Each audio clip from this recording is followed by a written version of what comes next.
The strategy I chose for this presentation is the Realia strategy.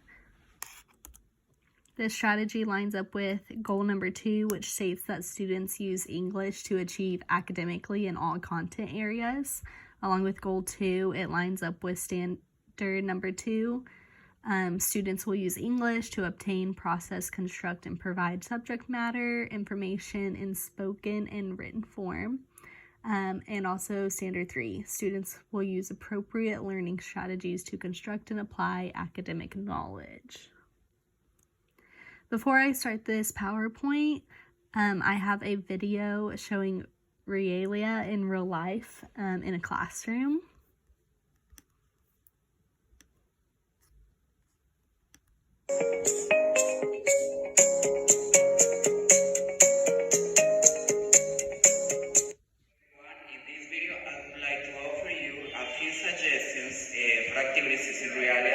And to consider why teachers may want to bring this teaching technique into the English class. But before to start, we have to know what is Realia.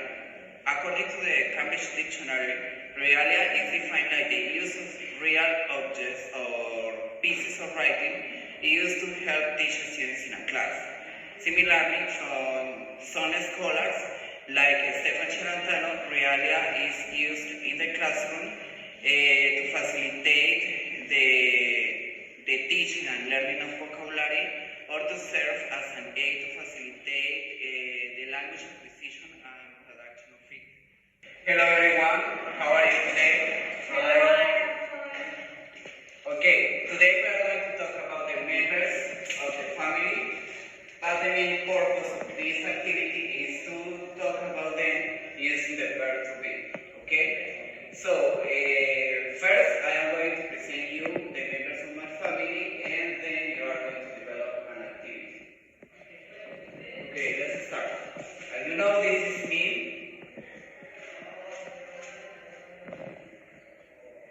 Now, he is my father. And in that sense, which member of my family do you think she is? She is your aunt. No, she isn't my aunt. She is your grandmother. No, she's your mother. Yeah, she is my mother. In that sense, she's my sister. She is 19 years old. Now, which member of my family do you think he is? She is your cousin. No, he's not my cousin. It's your brother. Yeah, you're right. He's my brother. He's 17 years old. Now, she is my grandmother.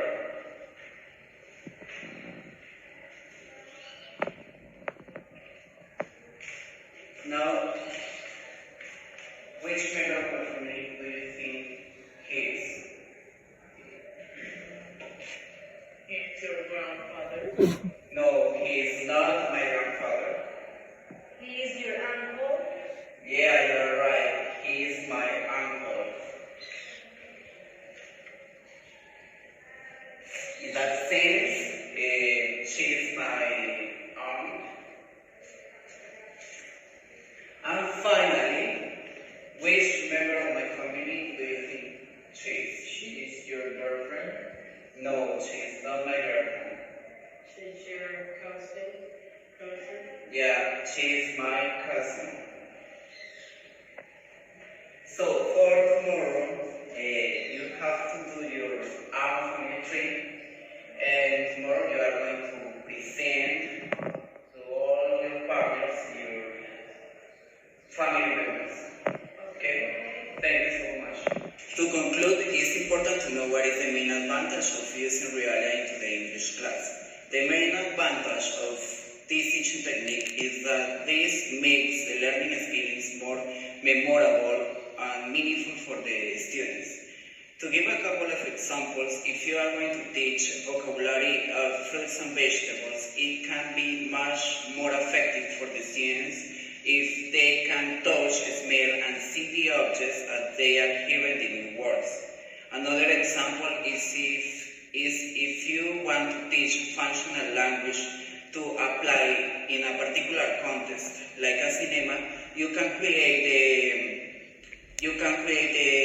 the fictitious contest, decorating the classroom to look like a cinema, playing the movie into the classroom, and asking the students to do all the process that people do in the real life to watch a movie.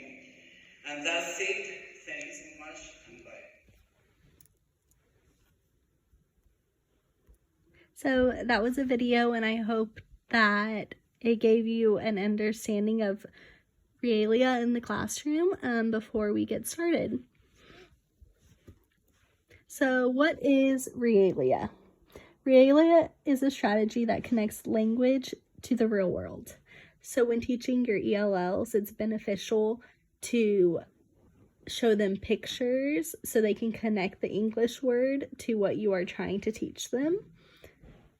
Realia is a term for real things, concrete objects that are used in the classroom to build background knowledge and vocabulary.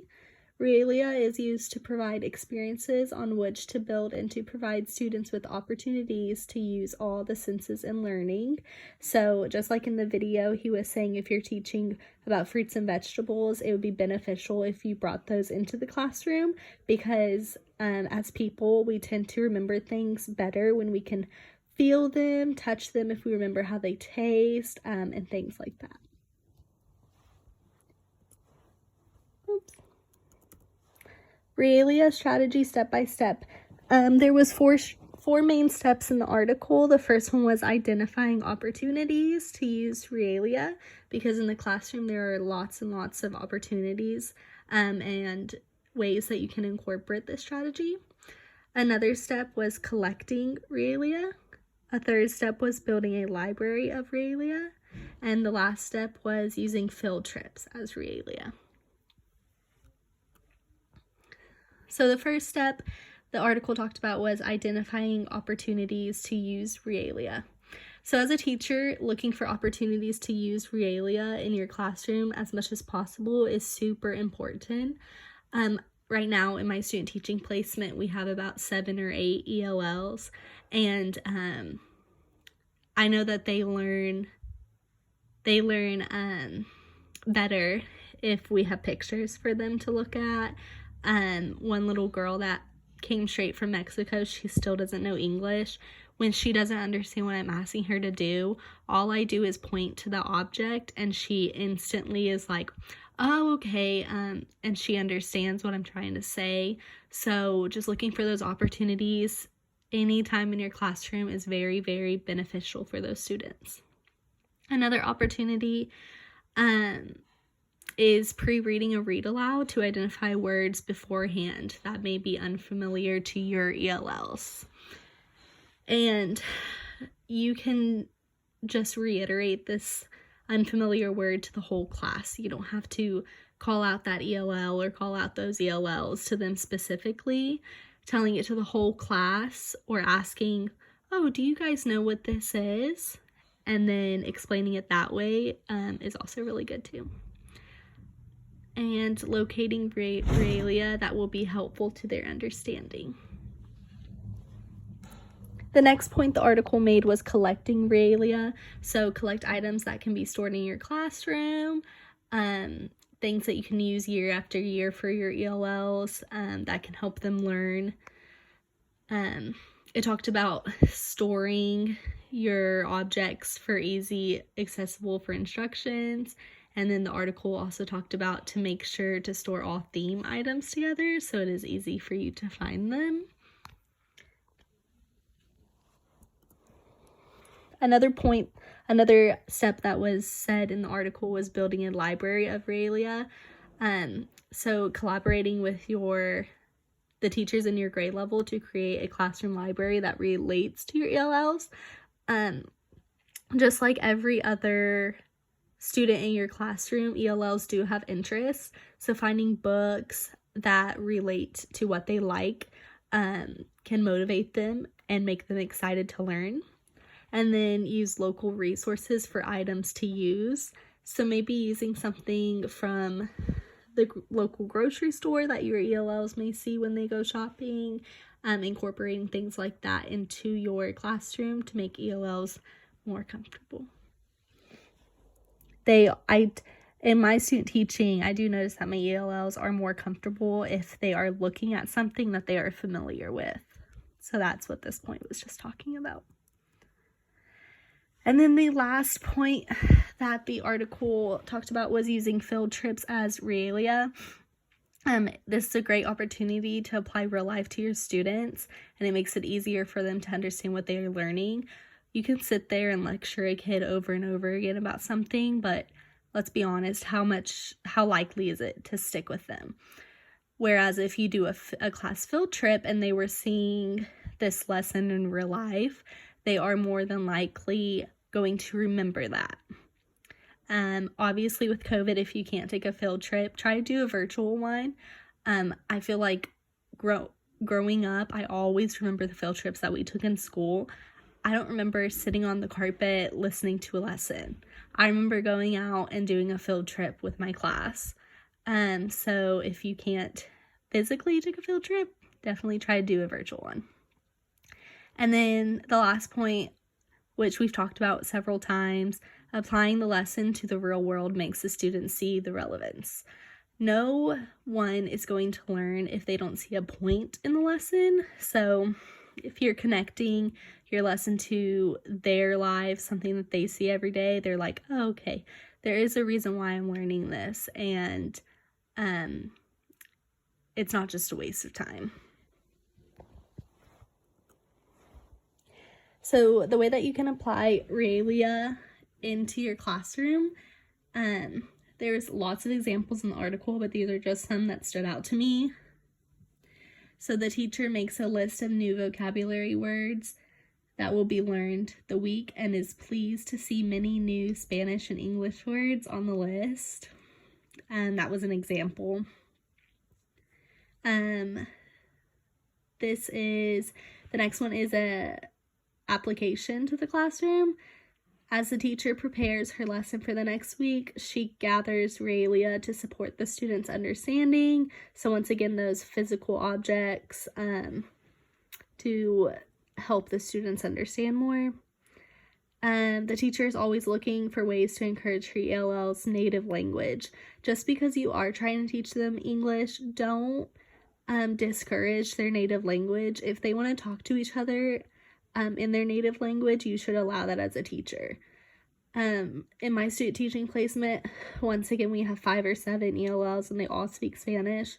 We never discourage them from speaking to each other in Spanish. But of course, when they are talking to my mentor teacher, one-on-one, we try as much as we can to get them to speak in English, but never tell them to stop speaking in their native language. The next one, the teacher makes her lessons engaging for her students, often inviting parents to come to the school to participate. So this would be just like the field trips, making the lesson relevant to the students and engaging, helps them remember what you are teaching them. And then that ties into the last point. The teacher gives many opportunities for active lessons and vocabulary development. So in conclusion, the use of Realia in the classroom supports students' learning in a wide variety of ways. Introducing real-life objects that can be seen, felt, and manipulated is a powerful way to connect vocabulary in real life. The use of Realia is motivating to students because they can actually use the real-life objects in the way in which they are intended to be used. Realia introduces authentic, hands-on nature to many lessons. The use of real objects conveys meaning in a way that no photograph or illustration can. And that is my references.